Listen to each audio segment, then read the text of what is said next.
They laughed when I said I was starting a business at 70, so I hired their spouses when my company took off. You should have seen my son Derek's face when his wife Lisa walked into our family barbecue, wearing a brand new designer dress, dangling the keys to a BMW, and announcing she'd just been promoted to regional manager at my company. The same company he'd laughed at just 18 months earlier, calling it Grandma's little craft project. The colour drained from his face faster than water down a drain. And for the first time in years, Derek was speechless, but let me tell you the whole story of how this 72-year-old grandmother built an empire while teaching some very ungrateful family members about respect. Hello everyone, and welcome to Granny's Tales. My name is Margaret Chen, I'm 72 years old, and I've always believed that family comes first, hard work pays off, and respect is earned, not demanded. For nearly 5 decades, I poured my heart, soul, and bank account into raising my children and supporting my grandchildren. I thought they loved and respected me. I was about to discover just how wrong I was. And what happens when you push a grandmother who's spent 40 years building a successful accounting practice before retirement? If you've ever felt underestimated because of your age, or taken for granted by family who only see you as a wallet with grey hair, you'll want to hear this story. Drop a comment if you've ever had to remind someone not to count you out, and don't forget to like and subscribe for more stories where wisdom trumps arrogance every single time. Let me paint you a picture of the woman I used to be, or maybe I should say, the doormat I used to be. After my husband Frank passed away 8 years ago, I threw myself into being the family matriarch. I paid for my son Derek's MBA when he was 35 and finding himself.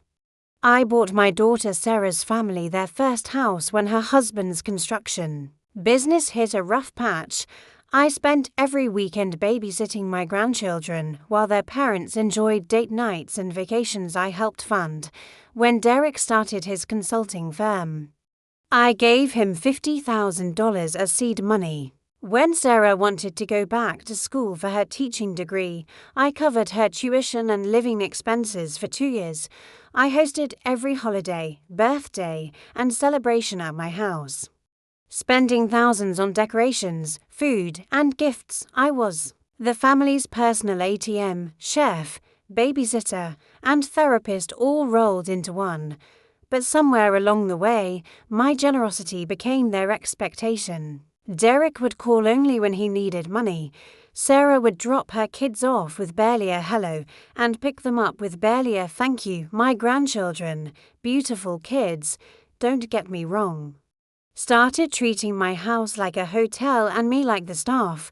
The warning signs were there. Derek would roll his eyes when I shared stories about my accounting days. Sarah would change the subject whenever I mentioned feeling lonely at family gatherings. They'd park me in a corner like an old piece of furniture, talking around me instead of to me. They'd make jokes about my old-fashioned ways, my technology struggles, and how I was stuck in the past. Things got worse after I turned 70. Suddenly, every opinion I shared was met with patronizing smiles. Every suggestion was dismissed with, "Oh, Mom, things are different now." They started having family meetings about Mom's situation, as if I wasn't sitting right there. They'd speak slowly and loudly, assuming my hearing was going.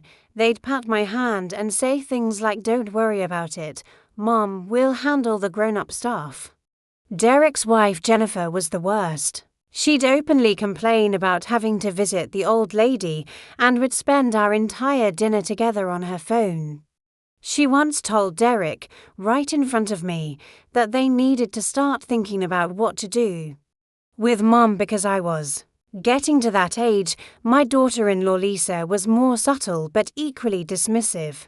She'd redirect conversations away from me at gatherings and had a habit of explaining basic concepts to me like IW.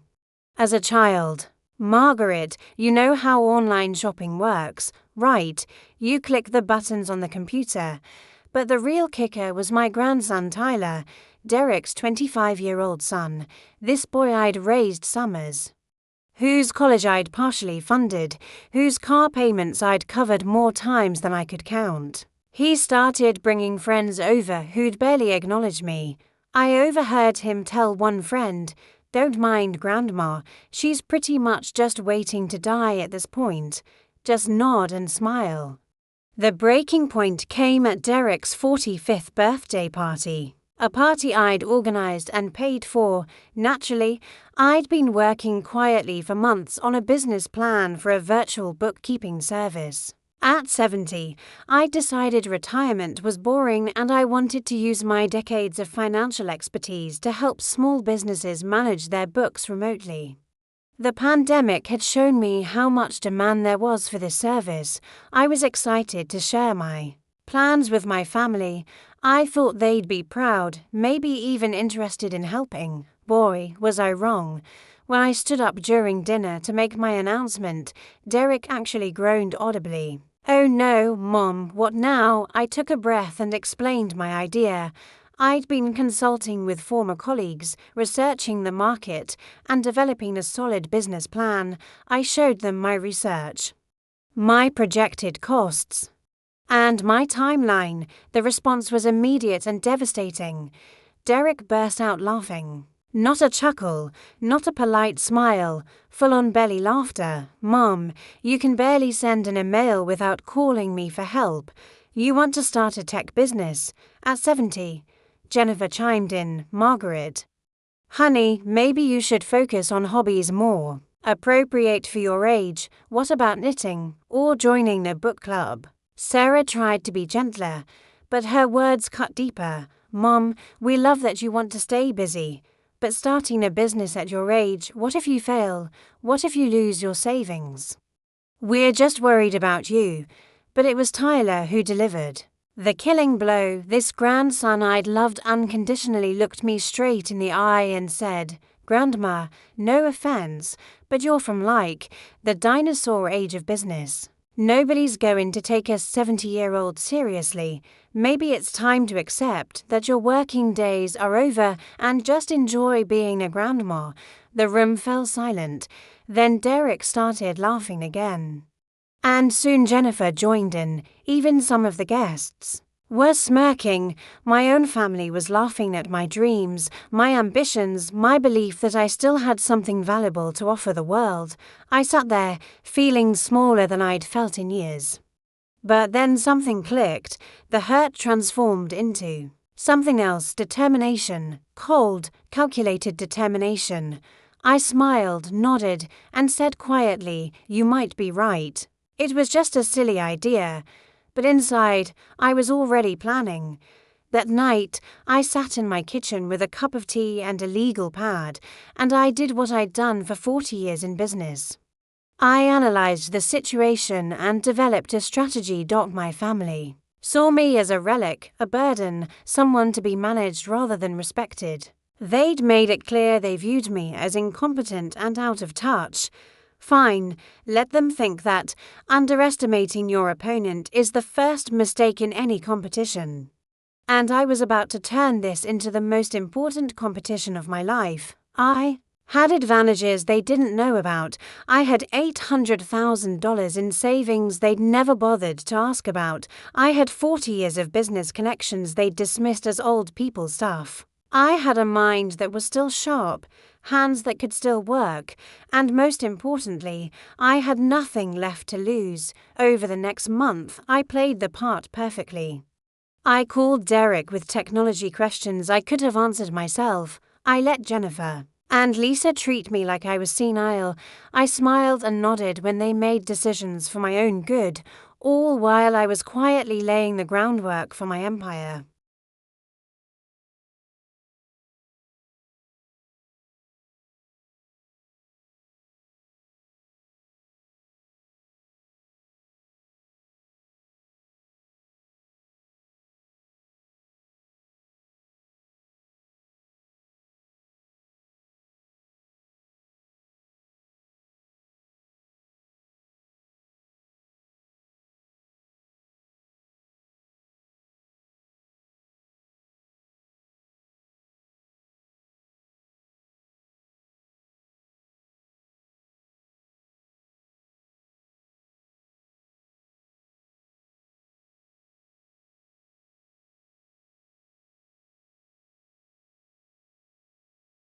I reached out to my former business partner, Helen, who'd sold her firm 2 years earlier and was just as bored with retirement as I was. I contacted 3 of my former clients who'd built successful businesses and picked their brains. About the current market, I hired a business consultant, a sharp young woman named Amanda who specialized in helping businesses go digital. Within 6 weeks, I had a comprehensive business plan. A registered LLC and a small office space downtown. I'd quietly hired 2 part-time employees, both young mothers who needed flexible work. I developed relationships with 3 software companies and had a pipeline of potential clients, but I didn't stop there. I started paying attention to my family's lives in a new way. Derek's consulting firm was struggling more than he'd admitted. Jennifer worked part-time at a marketing agency and constantly complained about her boss. Lisa had been laid off from her job at a real estate agency and was job hunting. Sarah's husband Mike's construction business was barely breaking even. Information is power, and I started collecting information. 6 months after that humiliating birthday party. Chen and Associates virtual bookkeeping was not only operational, it was thriving.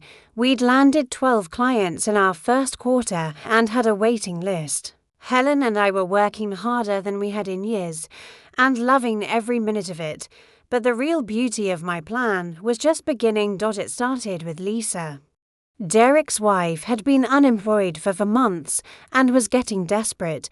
Through my network, I'd learned about her skills, her work history, and her financial pressures when she applied for a position at a growing real estate firm.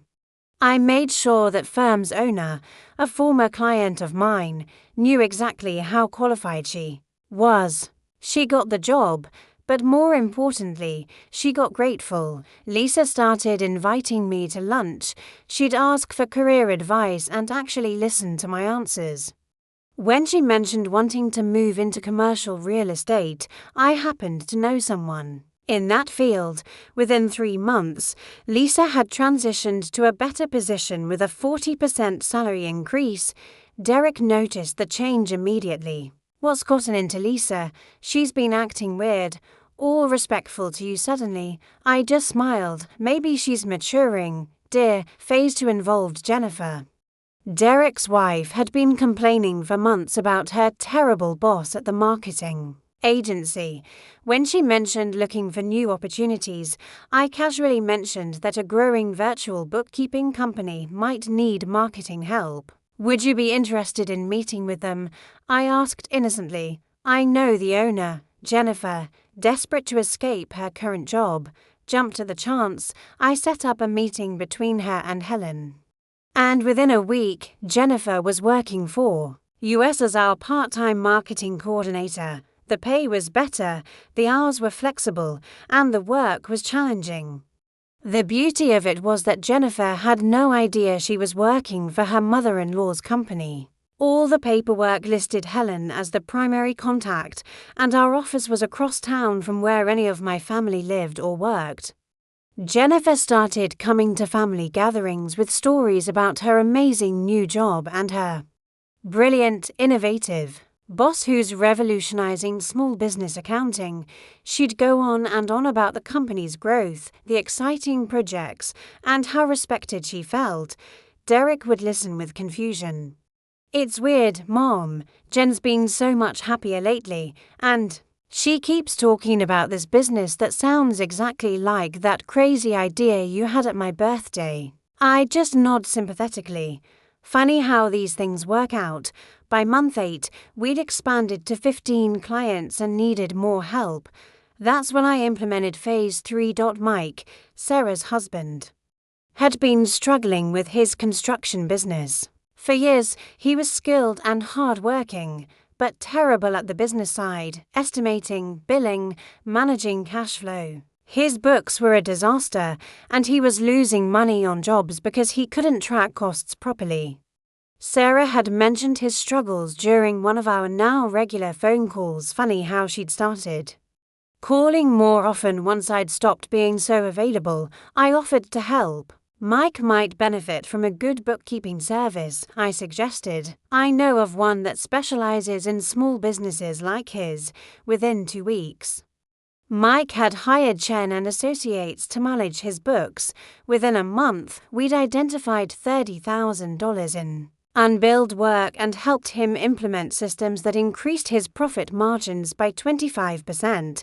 His business started thriving, and Sarah was over the moon about their improved financial situation. "Mom, I don't know how you found this company, but they've been a godsend," Sarah told me. "Mike actually respects their advice, and coming from him, that's saying something."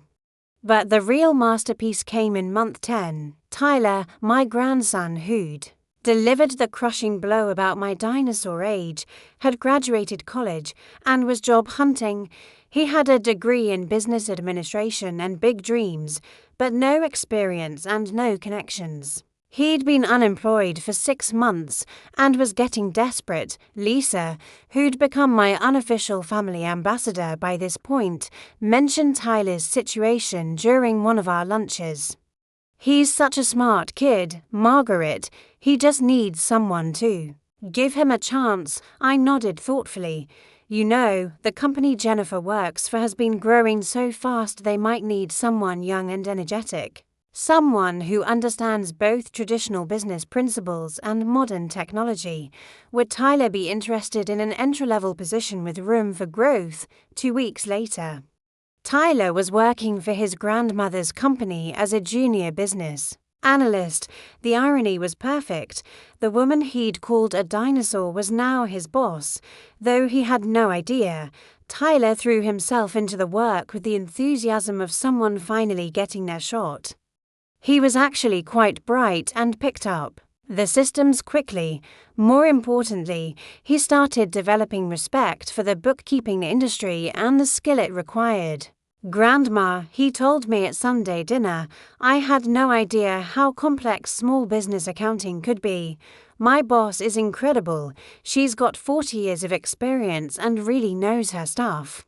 She's teaching me so much about business strategy and client relations."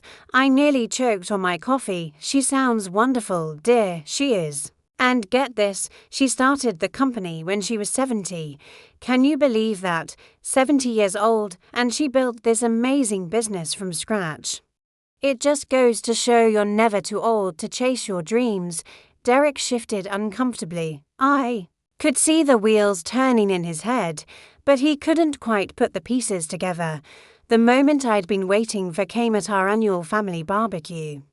Almost exactly 18 months after Derek's birthday party disaster. By this point, Chen and Associates had grown to 22 clients and 6 employees. We'd been featured in the local business journal as one of the fastest growing service companies in the city. Helen and I were making more. The day of the barbecue, I'd planned my revelation carefully. I'd had new business cards printed with my photo and title, Margaret Chen, founder and CEO, Chen and Associates Virtual Bookkeeping. I'd also prepared packets for each family member, containing our business journal feature, our client testimonials, and our financial growth charts. But the real showstopper was the surprise I'd arranged with Helen and Amanda, my business consultant. They'd agreed to stop by the barbecue as unexpected guests. Everything was going according to plan. Jennifer was regaling everyone with stories about her company's latest success. Tyler was explaining to his girlfriend how much he'd learned from his amazing boss.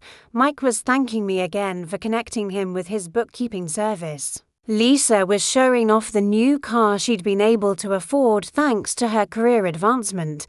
Derek sat in the middle of it all, looking increasingly uncomfortable as everyone praised businesses and opportunities that had somehow materialized in his family without his knowledge or involvement.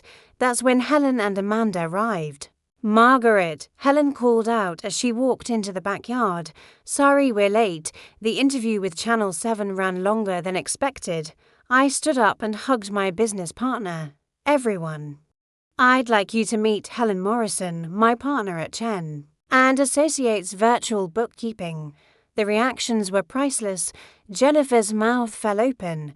Tyler's face went white. Lisa started laughing. She'd figured it out weeks ago, but had kept my secret. Mike just nodded appreciatively, like this explained everything. But Derek looked like he'd been struck by lightning. "Mom," he said slowly, "what exactly is going on here?"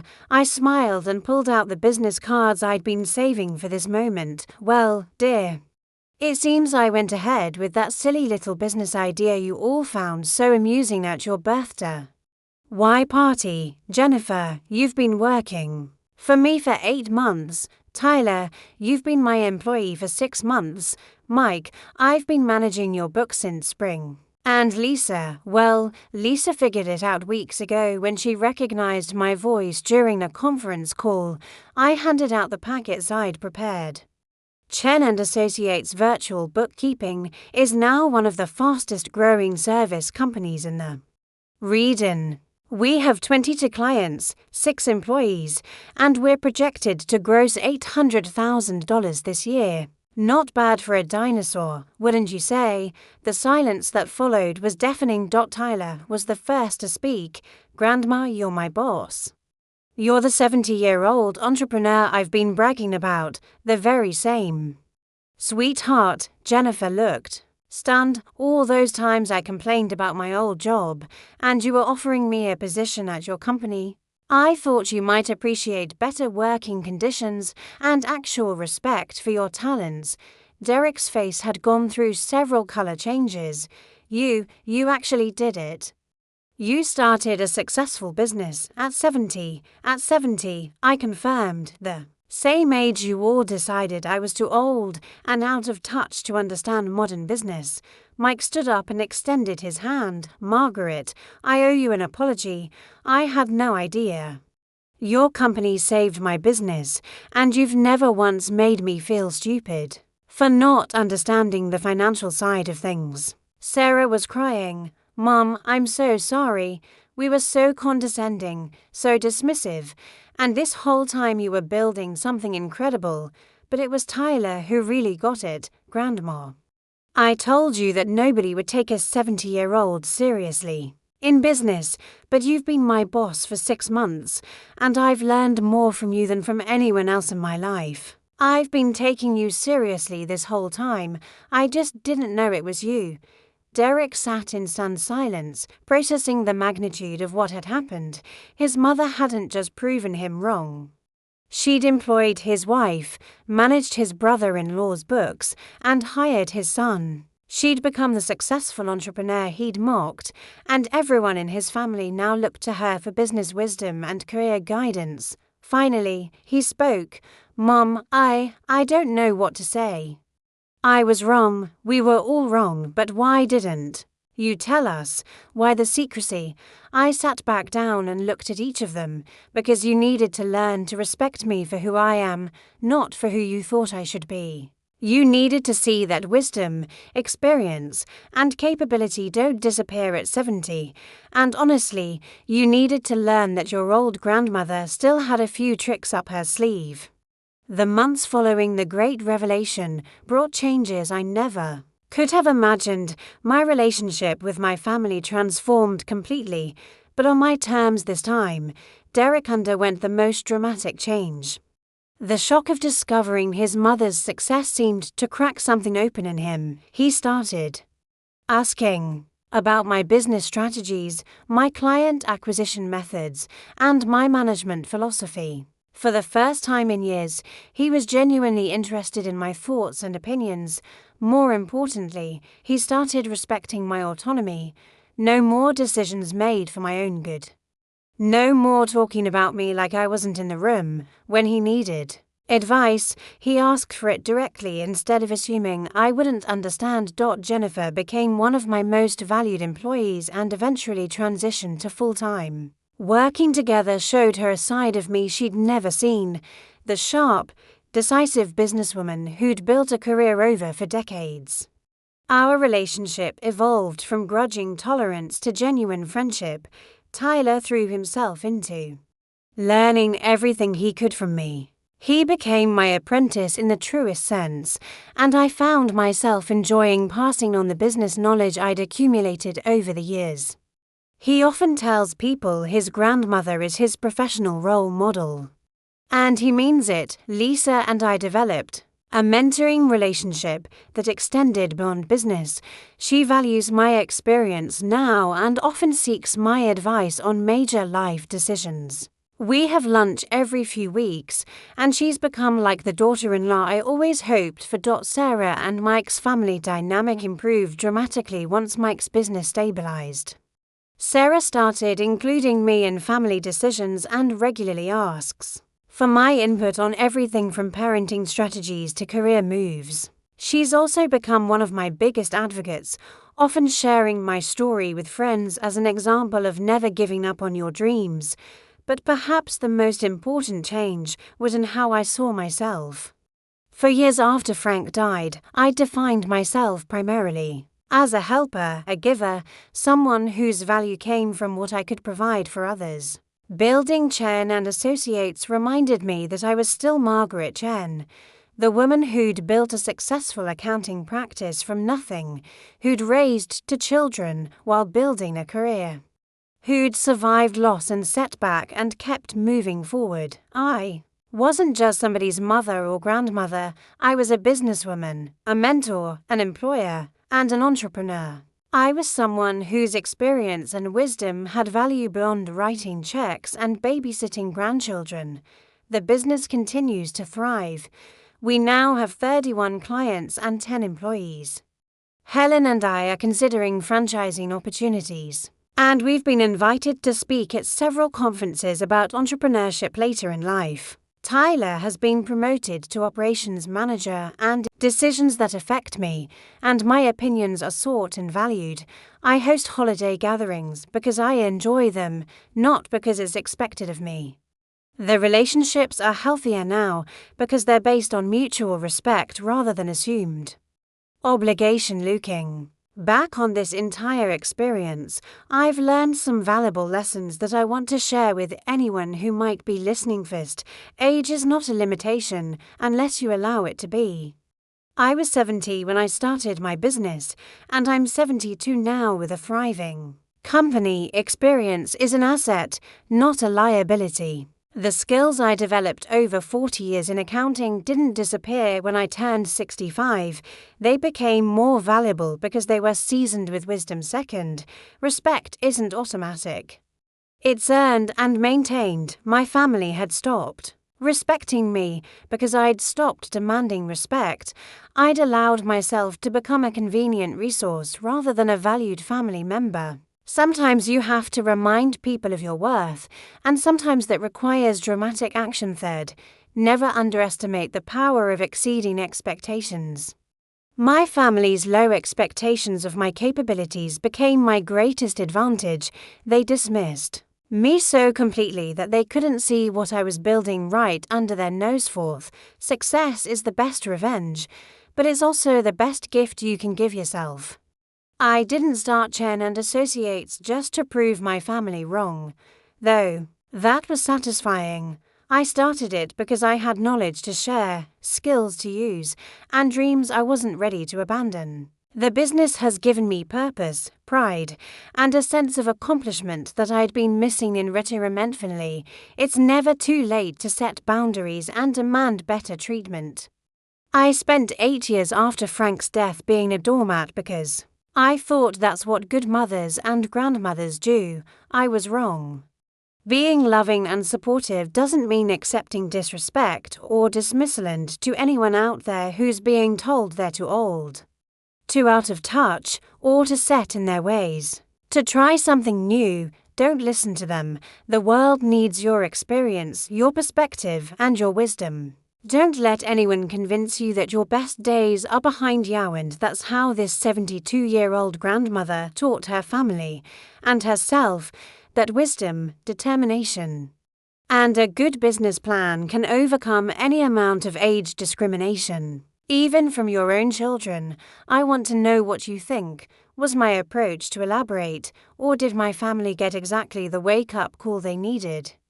Have you ever had to prove your worth to people who underestimated you? Share your stories in the comments. I love hearing from viewers who refuse to be counted out. If you enjoyed watching my family learn to respect their elder the hard way, make sure to give this video a big thumbs up and subscribe to Granny's Tales for more stories of grandparents who refuse to be pushed around. Hit that notification bell so you're the first to know when I share another tale of family justice. Thanks for listening, and remember, don't ever let anyone tell you you're too old to chase your dreams. Sometimes the best revenge is living well, and sometimes living well means showing everyone exactly what this old lady is capable of. Until next time. This is Margaret Chen reminding you that respect is earned at any age. And sometimes Grandma knows best, especially in business.